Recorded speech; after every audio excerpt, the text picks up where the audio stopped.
The phrase, tipping point, may appear harmless, a way of saying that a situation is beyond the point of no return, but it harbors a legacy of racial discrimination.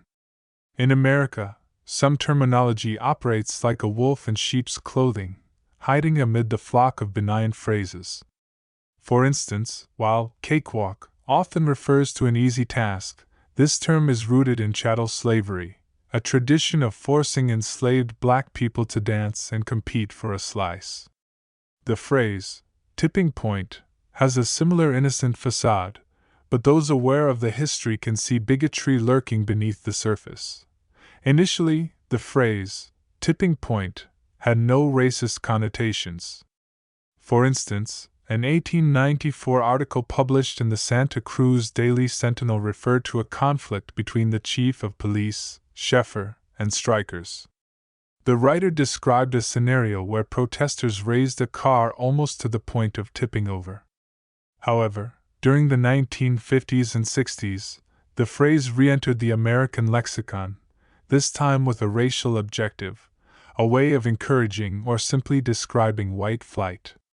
Following the 1954 landmark Supreme Court case, Brown v. Board of Education, segregation, at long last, became an illegal practice. Sadly, many white families responded by moving to the suburbs rather than sending their kids to racially integrated public schools in urban areas. That brings us to the phrase, tipping point.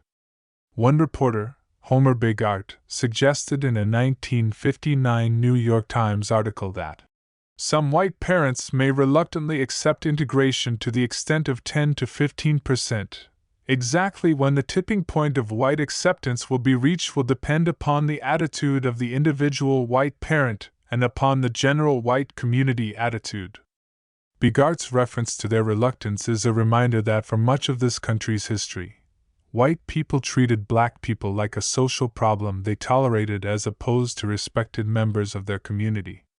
When we consider why, generations after desegregation began, most American neighborhoods remained segregated by race and class, phrases like tipping point come to mind. For many white people, the presence of black people living in their neighborhoods, attending their schools, or working alongside them was offensive. A 1959 University of Pennsylvania Law Review report noted, the percentage of minority occupancy that initiates a withdrawal of other tenants has been denominated the tipping point. In other words, this phenomenon of the tipping point could be explained as the moment when the presence of black people was pervasive enough to trigger white flight. In a 1971 paper entitled Dynamic Models of Segregation, economist Thomas C. Schelling argued that if most Americans can tolerate about 20% blacks in their community, any tipping point or tipping points will tend to occur at quite different percentage figures. As expected, the tipping point for neighborhoods differs because the racial attitudes and level of acceptance of black people are dependent upon historical and environmental factors. Nevertheless, the pattern is clear. This tipping point phenomenon has molded American society over generations, as the inclusion of black people was heavily monitored. The anti-diversity movement observed in the modern era is an extension of white flight politics, a response to seeing black people attend schools and serve in roles typically reserved for white people. Those who see the inclusion of black students, for instance, as a violation of the tipping point often respond following the typical fight or flight response. Opposing diversity programs, just as previous generations resisted integration, is a way of fighting against the inclusion of black people, as opposed to participating in white flight, by leaving the area. As society becomes more integrated, there are fewer places for white people to run to. However, as we've seen with the rise of the private school voucher programs, some white parents are still finding a way to separate their children from black students. America, as a nation, is becoming more racially and ethnically diverse, yet remains de facto segregated. The tipping point theory is interesting because it proposes that some black people will be tolerated, even among white people who exhibit prejudice. However, how much blackness they will accept is a moving target. This helps to explain how some white people can have a few black friends in their circle of contacts, or a company can have a few black employees without their presence triggering white flight. Card et al., 2008, noted that neighborhoods can retain an integrated character as long as they remain below the tipping point, and that those with minority shares in excess of the tipping point tend to experience rapid white flight. Thus, a friend circle or company that includes many new black people may find that some white people will quickly run for the hills. In the post-civil rights era, we see that legally banning segregation did not create racially mixed communities, though it did extend the legal framework to do so.